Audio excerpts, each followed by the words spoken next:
महायुद्ध से जुड़ी एक और बड़ी खबर। अमेरिका, ब्रिटेन और कनाडा यूक्रेन को और हथियार सप्लाई करेगा। यह फैसला इन तीनों देशों के राष्ट्राध्यक्ष के बीच हुई बैठक के बाद लिया गया। इस बैठक से कुछ देर पहले अमेरिकी रक्षा विभाग पेंटागन ने बड़ा ऐलान किया है। पेंटागन का कहना है कि अमेरिकी वायुसेना ने यूक्रेन के किसी अज्ञात स्थान पर भारी संख्या में मिलिट्री एंड भेजा हुआ है।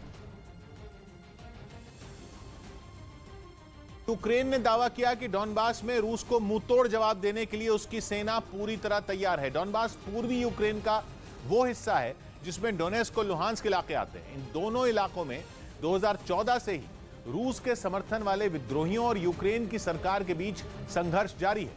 यही नहीं, जंग शुरू होने से पहले ही रूस ने इन दोनों इलाकों को अलग देश की मान्यता दे दी थी। जबकि कीव और उत्तरी यूक्रेन से अपनी सेना को पीछे हटाने के बाद खबर है कि रूस का अब पूरा फोकस डॉनबास पर ही है। यानी रूस किसी भी कीमत पर इस पर कब्जा करने की फिराक में है। इस बीच यूक्रेन ने एक वीडियो जारी कर दावा किया कि उसकी सेना ने रूस के इस सपने को तोड़ने के लिए कमर कस ली है। सामने आए इस वीडियो में यूक्रेन के सैनिक जगह जगह तैनात दिखे। कहीं खुले मैदान में बंकर बनाकर उन्होंने मोर्चा संभाला, तो कहीं पेट्रोलिंग कर अपनी ताकत दिखाने की कोशिश की। कहीं थोड़ी सी भी हरकत होने पर यूक्रेन के सैनिक जवाबी कार्रवाई करते नजर आए। हालांकि डॉनबास में यूक्रेन की सेना का सामना न केवल पुतिन के सैनिकों से है, बल्कि विद्रोहियों ने भी उनकी नाक में दम कर रखा है। महायुद्ध से जुड़ी एक और बड़ी खबर बता दें। दुनिया भर में चीजों के दामों में हुई बढ़ोतरी के लिए अमेरिकी राष्ट्रपति जो बाइडेन ने रूस को जिम्मेदार माना है। पहले कोविड और फिर यूक्रेन के खिलाफ युद्ध के बाद पूरी दुनिया में तेल, गैस और खाने पीने के दाम बढ़े हैं। अमेरिका में इन्फ्लेशन पिछले 40 साल में सबसे ज्यादा है। इस महंगाई के लिए बाइडेन ने सीधे तौर पर पुतिन को जिम्मेदार माना है। मारियोपोल में जंग लड़ रहे यूक्रेन के सैनिकों को रूस ने अब तक का सबसे खतरनाक अल्टीमेटम दे दिया। वहां जंग की शुरुआत से ही यूक्रेन की सेना रूस के सैनिकों और चेचन लड़ाकों का मुकाबला कर रही है, जिन्हें अब रूस की सेना की तरफ से यह चेतावनी दी गई कि या तो वो हथियार डाल दें या फिर मरने के लिए तैयार हो जाएं। यानी मारियोपोल के ज्यादातर हिस्सों पर कब्जा जमाने के बाद रूसी सेना और चेचन लड़ाके अब वहां यूक्रेन के बचे हुए सैनिकों पर किसी भी तरह जल्द से जल्द जीत हासिल करना चाहते हैं। असल में मारियोपोल पर कब्जे की जंग करीब 2 महीने से चल रही है। वहीं जंग की शुरुआत में यूक्रेन के सैनिकों ने रूसी सेना को कड़ी टक्कर दी, लेकिन जैसे ही पुतिन के वफादार रमजान कादिरोव ने अपने खूंखार लड़ाकों को मारियोपोल भेजा तो पासा पलट गया। रूसी सेना के साथ मिलकर चेचन लड़ाकों ने मारियोपोल में ऐसी तबाही मचाई कि पूरा शहर खंडहर में तब्दील हो गया। और वहां उन्होंने कभी टैंकों से गोले दागे तो कभी मिसाइलें बरसाकर बड़ी बड़ी इमारतों को धराशायी कर दिया। कादिरोव के लड़ाकों ने शहर में ऐसी दहशत फैलाई कि लाखों लोग डर कर शहर ही छोड़ गए। यूक्रेन के सैनिकों को मात देने के लिए चेचन लड़ाकों ने शहर की गलियों को गोलियों से पाट दिया। और अब पुतिन की फौज ने अज़ोस्टल स्टील प्लांट में छिपे यूक्रेन के सैनिकों से साफ कह दिया कि अब जिंदा वो ही सैनिक बचेगा जो हथियार डाल देगा। यही नहीं, खुद रमजान कादिरोव ने दावा किया कि कुछ ही घंटों में अज़ोस्टल स्टील प्लांट उनके पंजों में होगा। महायुद्ध से जुड़ी एक और बड़ी खबर आपको बता दें। रूसी सेना ने यूक्रेन के ज़ापोरिज़िया में बहुत बड़ा हमला बोला है। पहले भी रूसी सेना इस शहर पर हमला बोल चुकी है। यहां के परमाणु संयंत्र पर रूस ने एक समय कब्जा भी कर लिया था, लेकिन यूक्रेन के पलटवार के बाद रूसी सेना ने यह शहर छोड़ दिया। और अब खबर यह है कि रूस ने एक बार फिर ज़ापोरिज़िया पर बड़े पैमाने पर हमला बोला है। यूक्रेन ने मारियोपोल के अज़ोस्टल स्टील प्लांट में अपने सैकड़ों नागरिकों के फंसे होने का दावा किया। यूक्रेन के मुताबिक ये लोग रूसी सेना और चेचन लड़ाकों से जान बचाकर शहर के कई हिस्सों से भागे और प्लांट में जाकर छिप गए। और उसी प्लांट पर रूस की सेना की तरफ से भारी बमबारी की गई, जिसके बाद अज़ोस्टल स्टील प्लांट से धुएं का कई किलोमीटर ऊंचा गुबार निकलता नजर आया। वहां से उठता काला गाढ़ा धुआं ये बताने के लिए काफी था कि रूसी सेना के हमले ने प्लांट को कितना नुकसान पहुंचाया होगा। मारियोपोल के स्टील प्लांट पर हो रहे ताबड़तोड़ हमलों के बीच ही यूक्रेन ने रूस पर एक बड़ा आरोप लगा दिया। उसके मुताबिक मारियोपोल के करीब 1000 लोग जान बचाने के लिए अज़ोस्टल स्टील प्लांट में छिपे हुए हैं और इन लोगों में बड़ी संख्या में महिलाएं, बच्चे और बुजुर्ग शामिल हैं। लेकिन रूस की सेना मिसाइलों और रॉकेट से हमला करके उन सभी को मार देना चाहती है। लेकिन रूस की सेना की तरफ से यूक्रेन के इस आरोप को सिरे से नकार दिया गया। रूसी सेना के मुताबिक अज़ोस्टल स्टील प्लांट में मारियोपोल के नागरिक नहीं, बल्कि यूक्रेन की सेना के जवान छिपे हुए हैं। जो उनकी सेना और चेचन लड़ाकों के वार से डरकर भाग गए और जाकर स्टील प्लांट में छिप गए। रूसी सेना के मुताबिक प्लांट में करीब 400 सैनिक अपनी जान बचाने के लिए छिपे हैं, जिनमें ज्यादातर विदेशी लड़ाके हैं। रूसी सेना ने तो यहाँ तक दावा किया कि प्लांट में छिपे यूक्रेन के सैनिकों को हथियार डालने की चेतावनी तक दी गई। लेकिन जब ये सैनिक नहीं माने तो रूस ने रॉकेट और मिसाइलों से वहां पर भीषण हमला बोल दिया। यूक्रेन के सरेंडर न करने वाले सैनिकों को रूस और ज्यादा समय नहीं देना चाहता था।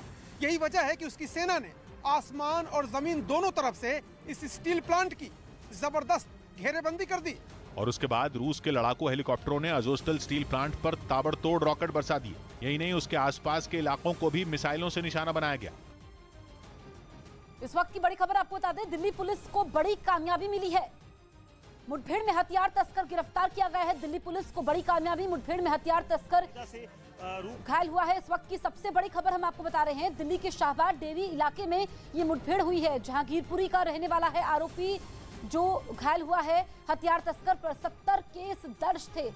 तो बहुत बड़ी कामयाबी ये दिल्ली पुलिस के लिए। जो हथियार तस्कर है उससे 8 पिस्तौलें भी बरामद हुई है, उस पर कई मुकदमे भी दर्ज थे। तो इसे दिल्ली पुलिस के लिए बड़ी कामयाबी कहा जाएगा। मुठभेड़ में हथियार तस्कर गिरफ्तार हुआ है। इस वक्त की सबसे बड़ी खबर हम आपको बता रहे हैं कि मुठभेड़ होती है दिल्ली के इलाके में शाहबाद डेयरी में, जहां पर हथियार तस्कर को पकड़ने में कामयाबी मिलती है।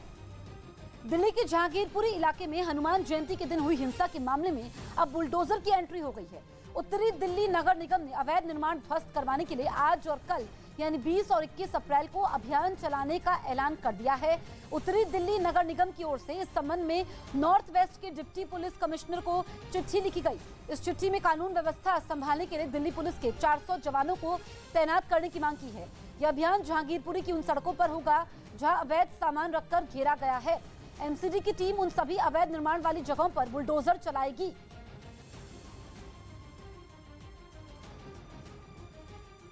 एक और बड़ी खबर आपको बता दें, दिल्ली में हुई हिंसा से जुड़ी एक और बड़ी खबर है ये। इस हिंसा में जांच में जुटी दिल्ली क्राइम ब्रांच की टीम पश्चिम बंगाल पहुंच चुकी है। मुख्य आरोपी अंसार की कुंडली खंगालने क्राइम ब्रांच की टीम बंगाल पहुंची है। क्राइम ब्रांच की टीम में 3 मेंबर हैं। ये टीम सबसे पहले अंसार की नानी के घर गई, जहां से उसने अंसार के पूरे परिवार की जानकारी जुटाई। यही टीम अब बंगाल में सोनू शेख और असलम के ठिकाने पर भी जाएगी।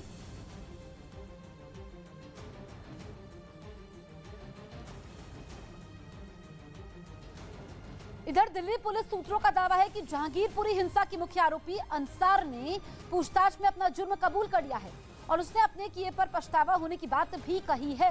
हालांकि दिल्ली पुलिस ने उस पर पूछताछ में सहयोग नहीं करने का आरोप लगाया। पुलिस के मुताबिक उसने पूछताछ के समय कई सवालों का जवाब देने से बचने की कोशिश भी की।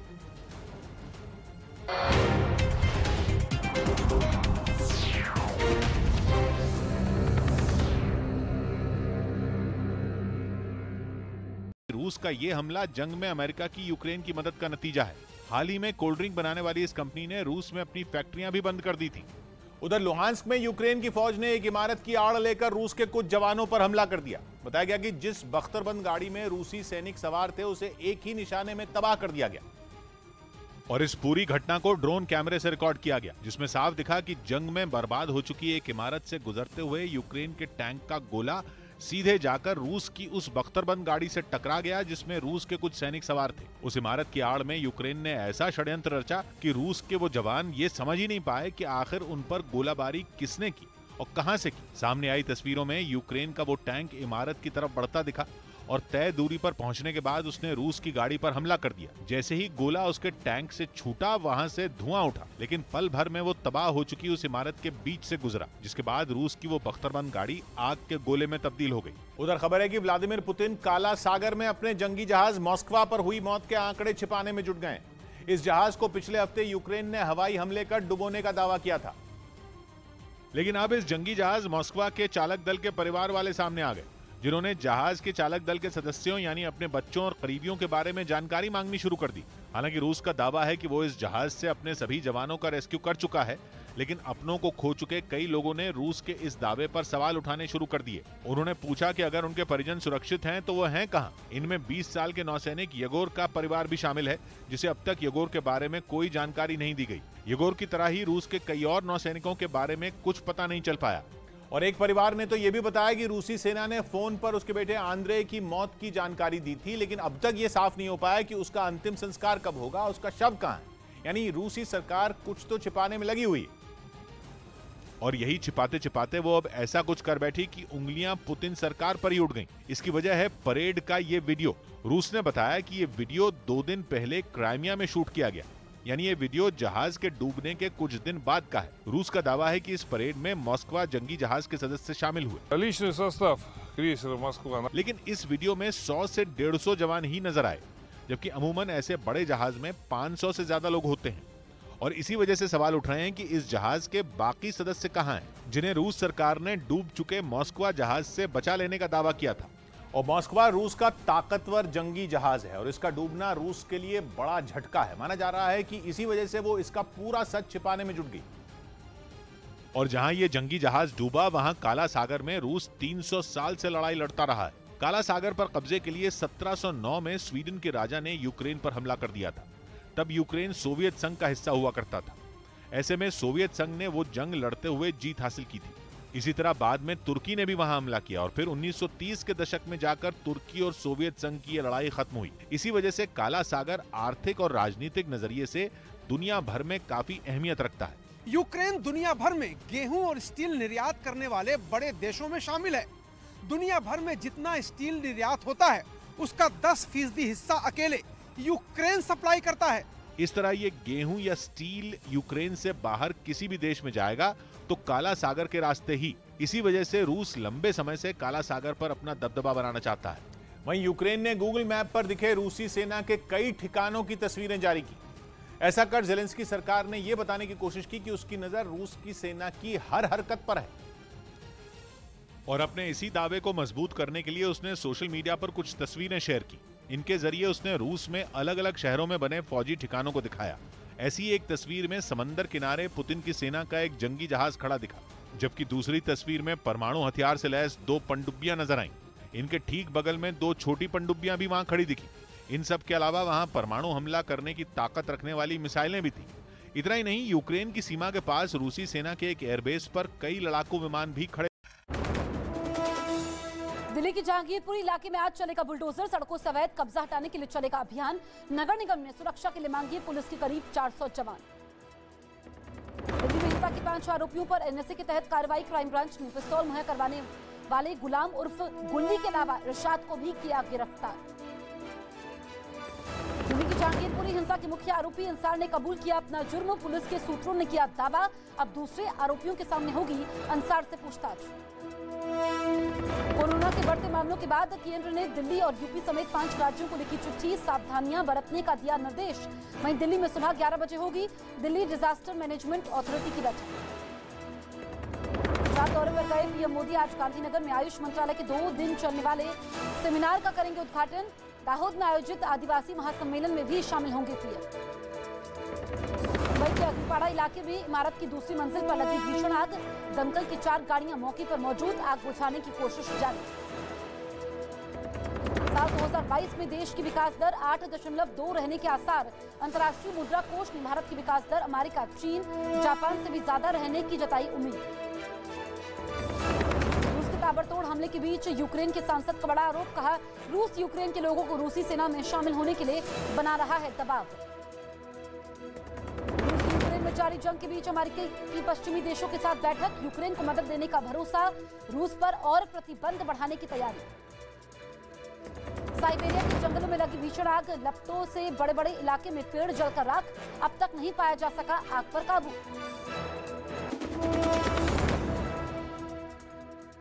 बचा जा सकेगा, यानी जंग के मोर्चे पर तैनात ज़ेलेंस्की के जवानों के लिए ये रक्षा कवच साबित होगा। ये सारी चीजें यूक्रेन को युद्ध से बचने के लिए दी जा रही सैन्य मदद के साथ वहां भिजवाई जाएंगी। असल में पिछले हफ्ते यूक्रेन के राष्ट्रपति ज़ेलेंस्की ने कहा था कि रूस उनके देश पर केमिकल हमला कर सकता है।